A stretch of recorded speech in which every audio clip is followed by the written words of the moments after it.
Exceptionnel après-midi de tennis que l'on vous propose sur Direct 8 cet après-midi en direct de Coubertin à Paris. Bonjour à tous, soyez les bienvenus en compagnie de notre maître à tous, monsieur Jean-Paul Lotte. Respect, bonjour Jean-Paul.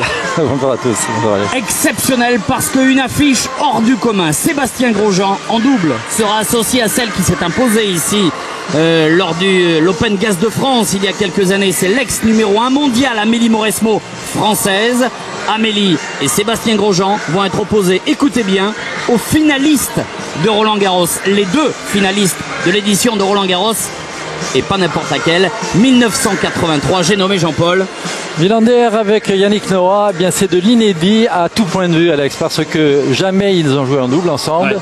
Villander et Noah, et jamais il n'y a eu un mixte contre un double homme. Ça c'est tout à fait nouveau, et je crois qu'avec Amélie, qui est donc l'ancienne numéro 1 mondiale, associée à un ancien formidable joueur de Coupe Davis et vainqueur de l'Open de Bercy, Sébastien Grosjean contre Yannick et Mats en face, ouais. On va avoir du spectacle de qualité comme hier, je le crois. Le mieux c'est peut-être de poser la question au directeur du tournoi, Guy Forget, qui est aux côtés de Jésabelle Lemonnier. J'allais vous le dire, messieurs, le mieux c'est de poser quand même la question au directeur du tournoi. Il n'en sait rien. Ah, il n'en sait rien. Alors Jean-Paul Lotte dit que vous n'avez absolument aucune idée de ce que ça va donner, le match cet après-midi. Le premier double mix inédit quand même.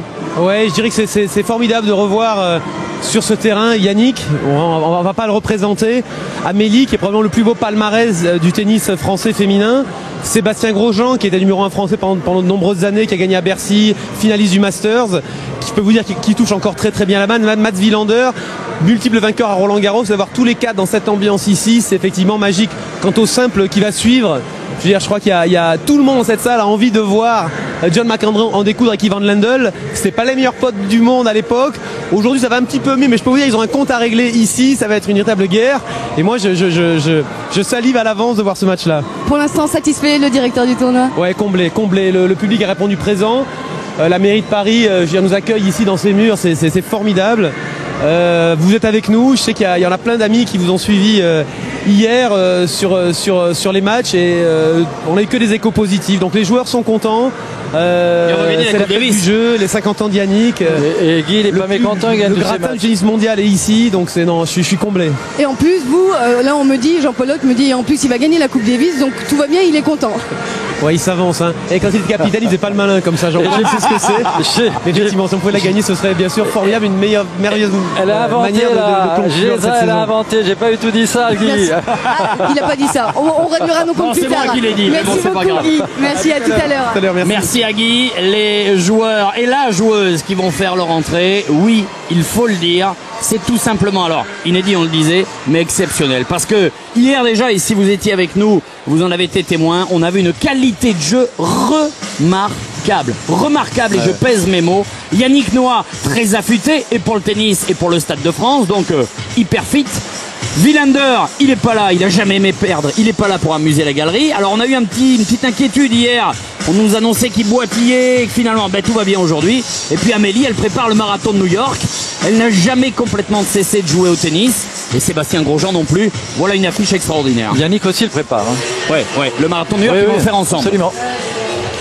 Allez, les 4 protagonistes qui arrivent ici même. Merci.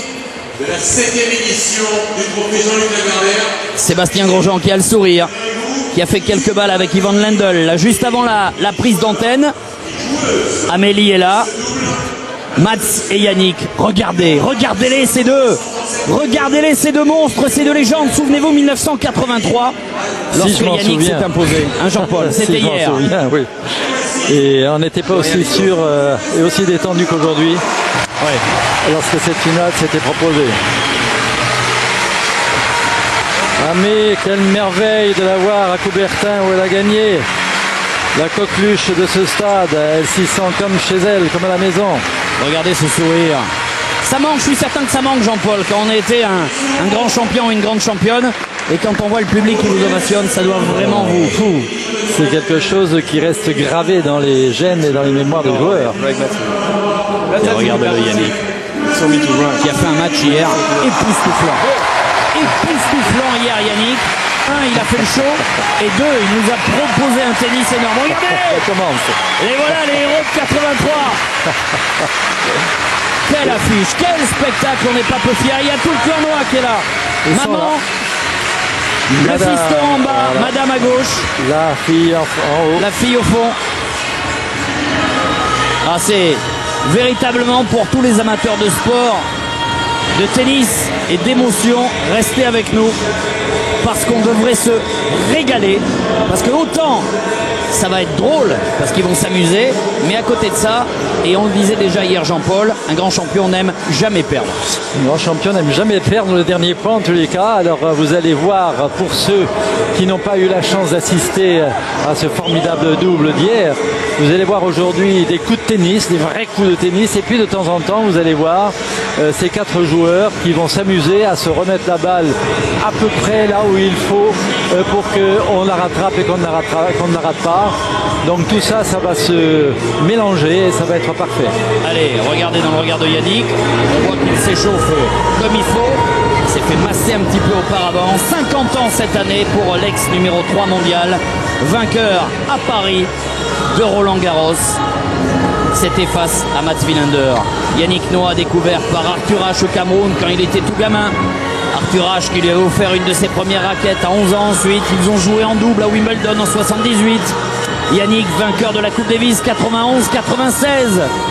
Mais de la Fed Cup, aujourd'hui un leader hyper charismatique qui a fait danser tout le Stade de France le week-end dernier.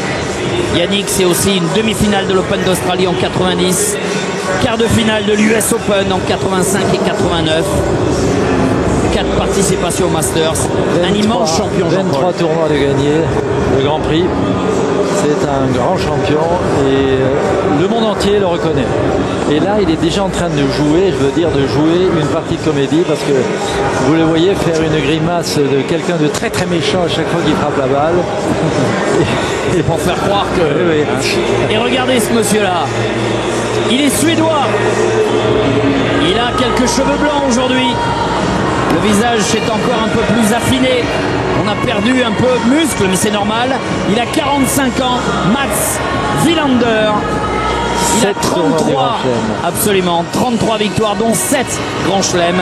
Roland Garros 82. Il avait perdu en finale l'année suivante face à Yannick. Roland Garros 85, Roland Garros 88, l'Open d'Australie 83, 84, 88 et l'US Open 88. Un grand technicien qui a entraîné également et notamment Wayne Ferreira, Marat Safin ou encore Tatiana Golovin et Paul-Henri Mathieu. Même palmarès quasiment que John McEnroe qui a 7 grands chelems aussi à sa disposition. Et les deux sont devancés par Ivan Lendl qui en a eu 8. Absolument. Et juste pour la petite histoire, on vous rappelle qu'Ivan Lendl a fait 8 finales de Flushing Meadows et a remporté Roland Garros 3 années d'affilée. Regardez ce sourire, on l'aime ce sourire. Si certains à une époque disaient Amélie elle est trop costaud, regardez cette féminité, elle est belle comme tout. Amélie Mauresmo qui s'entraîne en ce moment parce que son nouveau défi c'est le marathon de New York qu'elle va disputer avec Yannick d'ailleurs.